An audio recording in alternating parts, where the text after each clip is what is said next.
Hello बच्चों, कैसे हो आप सभी। मैं हूं राकेश कुमार चौधरी, स्वागत करता हूं रिया कोचिंग क्लासेस वाटिका। और 11th क्लास साइंस स्ट्रीम के बच्चों के लिए खुशखबरी है, क्योंकि मैंने तैयार किया है उनके लिए संपूर्ण फिजिक्स सिलेबस, जो मैं प्रोवाइड करवाऊंगा आपको लेक्चर बाय लेक्चर। तो बने रहिए मेरे साथ, क्योंकि ये जो भी है वो सिर्फ आपके लिए है। तो आप इस चीज का पूरा फायदा उठाएंगे और समझेंगे, सीखते चलेंगे और आगे बढ़ेंगे। तो ठीक है बच्चों, भौतिकी 11th क्लास का पहला चैप्टर जो है वो है बच्चों मात्रक और मापन। क्या है बच्चों? मात्रक और मापन, मात्रक एवं मापन, ये चैप्टर की हेडिंग है। चैप्टर में आगे बढ़े उससे पहले हम चैप्टर के ये दो शब्दों पर गौर कर लेते हैं। पहले शब्द का नाम है बच्चों मात्रक और दूसरे शब्द का नाम है मापन। तो मात्रक और मापन के लिए पहले मैं तुम्हें एक एग्जांपल लेके बता देता हूं। बच्चों समझ लो, हमें लंबाई को मापना है, और लंबाई को मापना है जैसे कि हम दुकान पे कपड़े लेने गए और हमें लंबाई मापी गई मीटर में कि कितना मीटर कपड़ा चाहिए। तो उस कंडीशन में मापा किसको गया है? लंबाई को। तो ये मेरी मापन योग्य राशि हो गई है।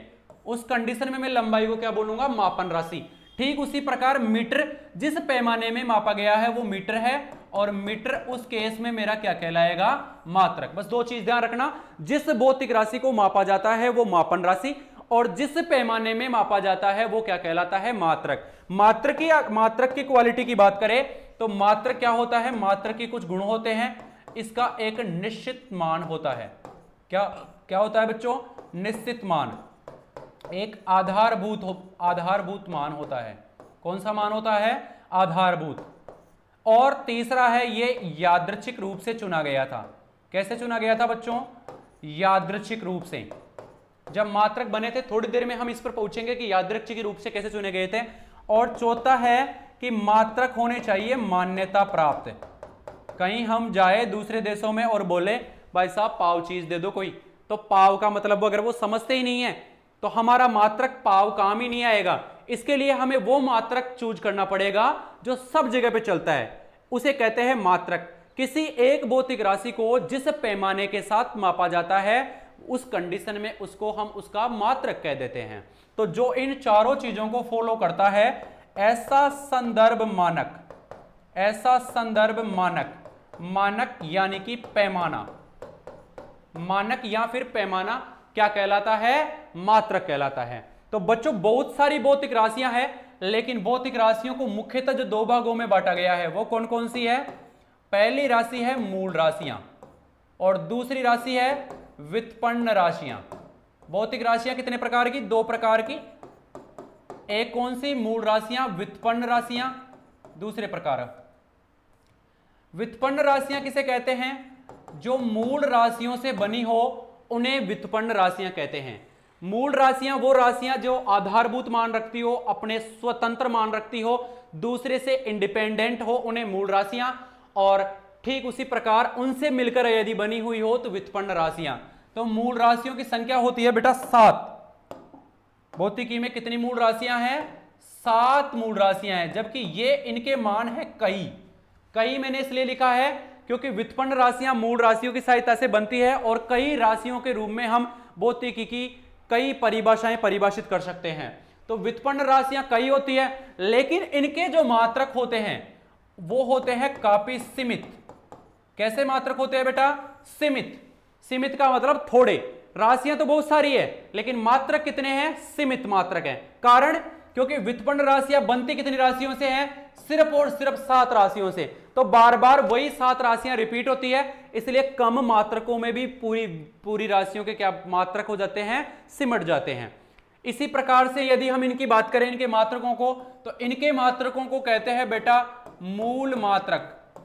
मूल राशियों के मात्रकों को मूल मात्रक, जबकि व्युत्पन्न राशियों के मात्रकों को क्या कहते हैं? व्युत्पन्न मात्रक। बस ये भी कोई बड़ी भारी बात नहीं है। मूल राशियों के मात्रकों को मूल मात्रक, व्युत्पन्न राशियों के मात्रकों को क्या कहते हैं? व्युत्पन्न मात्रक।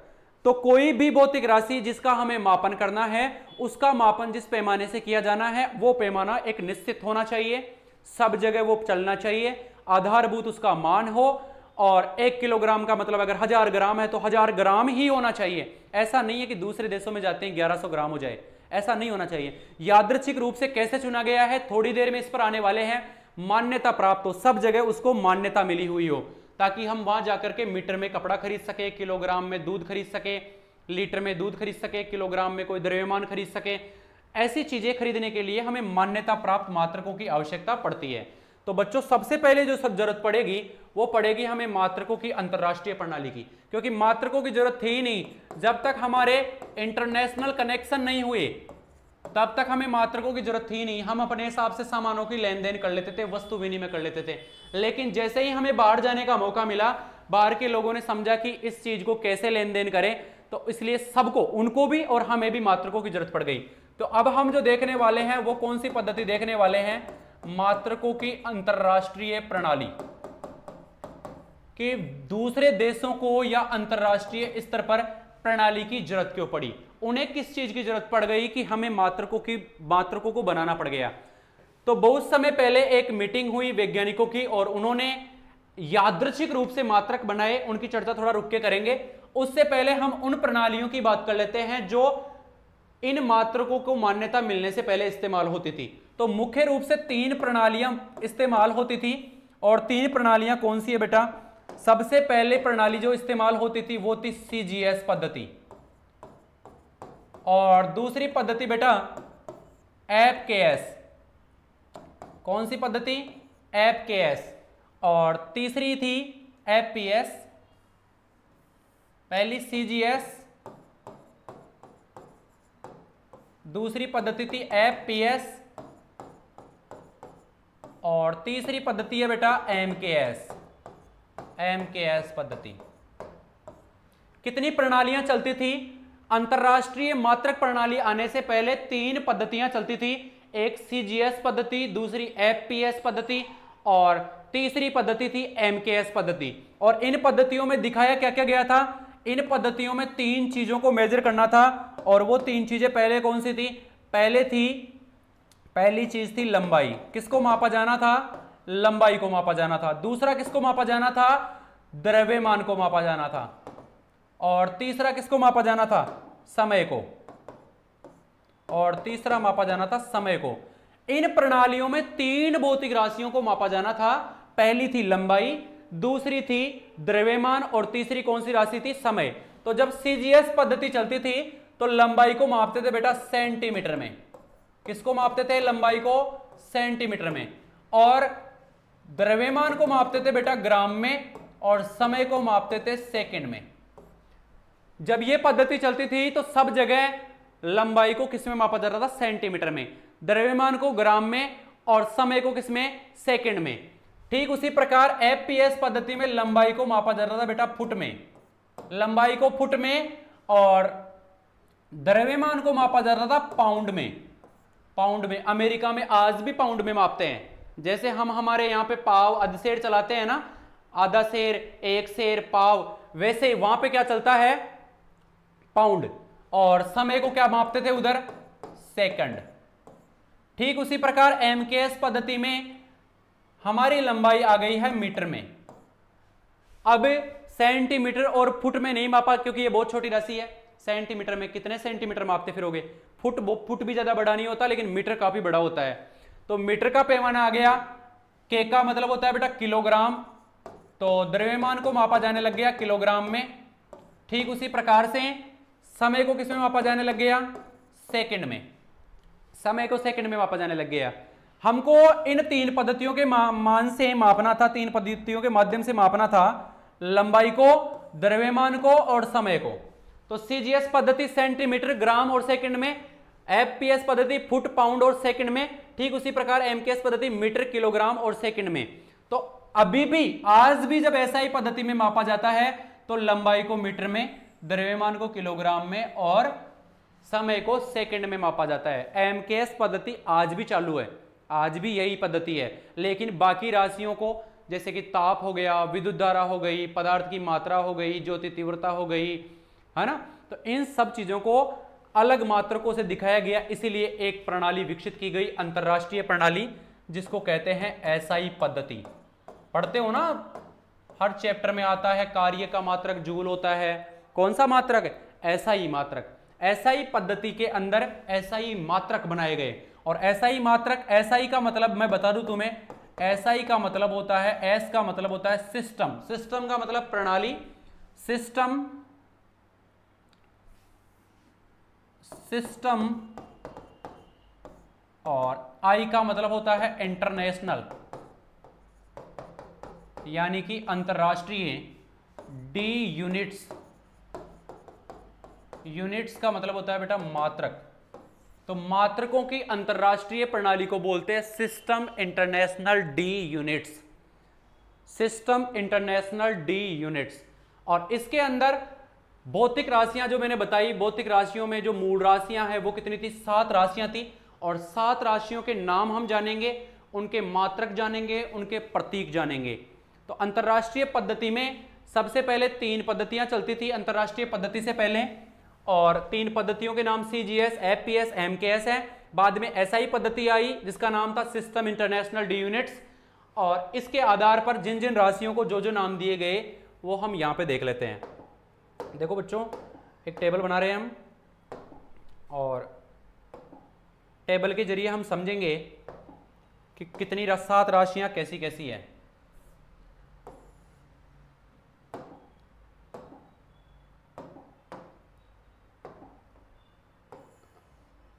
टेबल में यहां पे हम लिख देंगे अपने मूल राशियों के नाम, और यहां पे हो जाएगा अपना प्रतीक चिन्ह, और यहां पे हो जाएगा प्रतीक का नाम।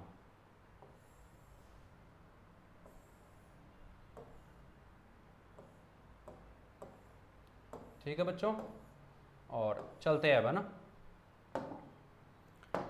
चलो यहां पे हम चलते हैं, अपने पहली राशि के लिए चलते हैं।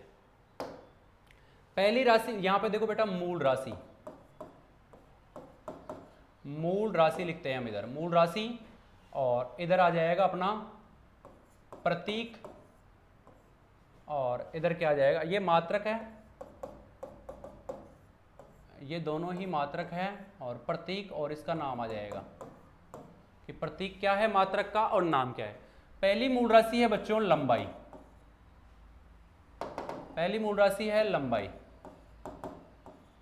लंबाई को मापते, देखो लंबाई में कुछ भी हो सकता है, लंबाई किसी भी चीज़ की हो सकती है, दूरी हो सकती है ना, और तुम्हारी पथ लंबाई हो सकती है, वृत्त की त्रिज्या हो सकती है, विस्थापन हो सकता है, ये सब लंबाई है। और लंबाई का प्रतीक जो है वो है बच्चों, लंबाई का मात्रक है, मात्रक का नाम है मीटर। क्या नाम है, मीटर, और इसको दिखाते हैं स्मॉल m से। दूसरी तुम्हारी जो भौतिक राशि है, मूल राशियां लिख रहा हूं मैं, और दूसरी भौतिक राशि का नाम क्या है, द्रव्यमान, द्रव्यमान, और द्रव्यमान का जो प्रतीक चिन्ह है मात्रक का वो है किलोग्राम, नाम क्या है उसका, किलोग्राम।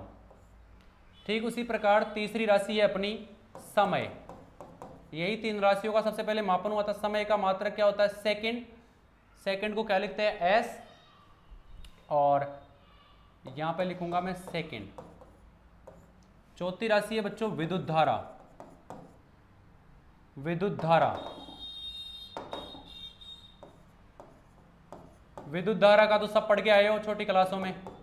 विद्युत धारा का मात्रक एम्पियर, नाम भी इसका एम्पियर ही होता है।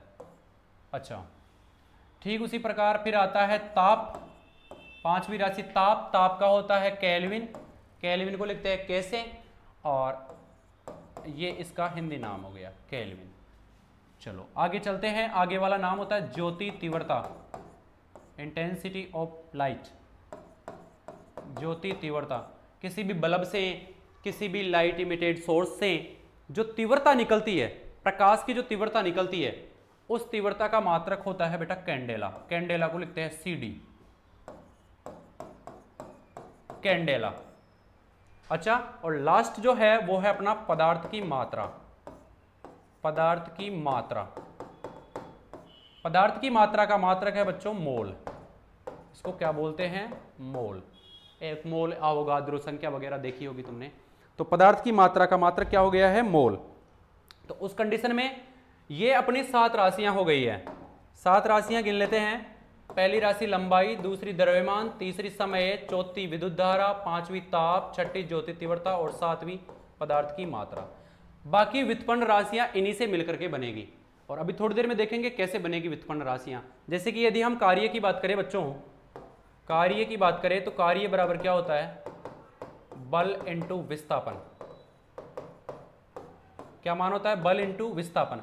देखो बल का मान, बल क्या है, विस्थापन क्या है, विस्थापन मैंने बताया ना लंबाई होती है, लंबाई द्रव्यमान समय, ऐसे जैसे ये 7 राशियां हैं वैसे ही लंबाई के अंदर विस्थापन भी आता है, क्योंकि ये एक दूरी है और विस्थापन को भी हम मीटर में माप सकते हैं। तो विस्थापन हमारी कैसी राशि है, मूल राशि है। लेकिन बल क्या है, बल बराबर क्या होता है, बल का सूत्र होता है द्रव्यमान इंटू त्वरण। तो द्रव्यमान हमारी मूल राशि है, त्वरण व्युत्पन्न राशि है, उससे मिलकर बल बना हुआ है, तो बल एक व्युत्पन्न राशि हो गई। तो व्युत्पन्न राशि और मूल राशि से मिलकर बनी हुई राशि भी व्युत्पन्न राशि है, कार्य भी वैसा ही है। तो मूल राशियां सिर्फ 7 है, सातों के मात्रक और मात्रकों के नाम कुछ इस प्रकार से हैं। इसके अलावा 2 अन्य राशियां होती है और उसमें पहला है बेटा समतलीय कोण, पहला है समतलीय कोण और दूसरा है घन कोण। एक है समतलीय कोण और दूसरा है घन कोण, दूसरा घन कोण है।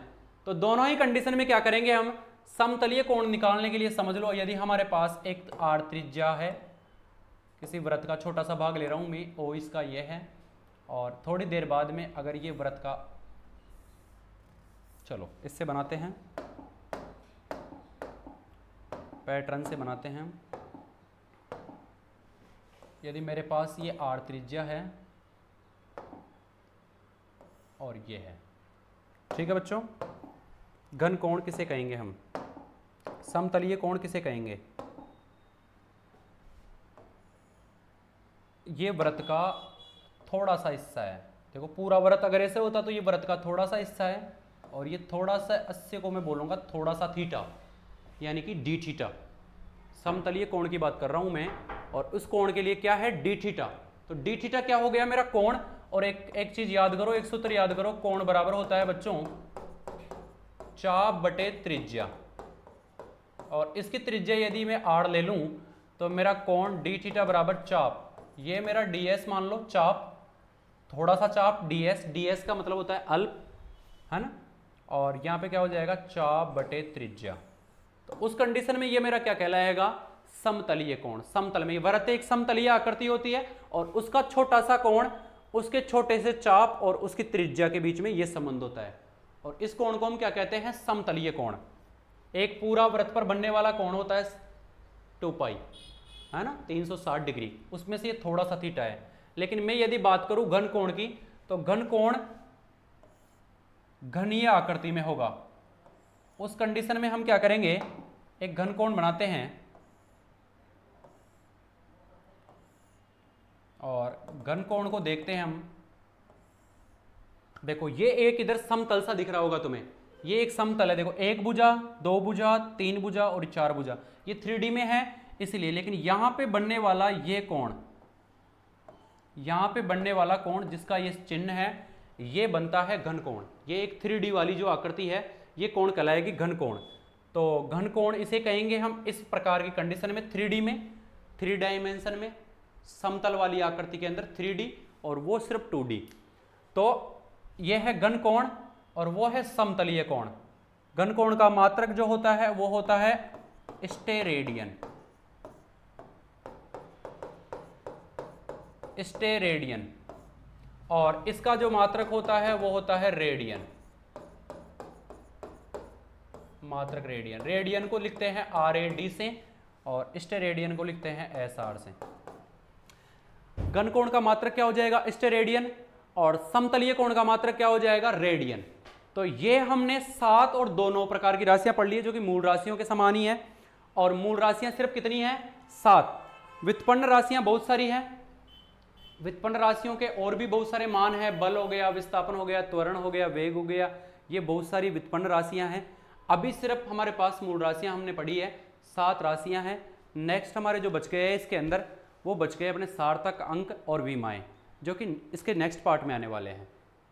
ठीक है बच्चों, आज हमने पढ़ा है मात्रक और मापन की शुरुआत करी है हमने, और मात्रक और मापन के अंदर हमने मात्रक और मापन की परिभाषा पढ़ ली है, मात्रक क्या होता है वो देख लिया गया है। और ये मीटर देखो, ये मीटर स्वतंत्र रूप से चुना गया है, स्वतंत्र रूप से चुना गया है, क्योंकि हमारे पास चुनने को सेंटीमीटर और भी बहुत सारी राशियां थी, किलोग्राम, ग्राम वगैरह हमारे पास बहुत सारी चीजें थी, लेकिन किलोग्राम हमने चुना। समय का मात्रक सेकंड, मिनट और घंटा, है ना, दिन, बहुत सारे मात्रक थे, लेकिन सबसे छोटी इकाई क्या चुनी गई? सेकंड। विद्युत धारा का मात्रक आंद्रे एम्पियर के नाम पे एम्पियर रख दिया गया। ताप का मात्रक केल्विन रख दिया गया। ज्योति तीव्रता का मात्रक कैंडेला रख दिया गया। पदार्थ की मात्रा को किसमें मापा गया? मोल में। इस प्रकार से 7 मूल राशियां हैं और इनके 7 के क्या है? मूल मात्रक।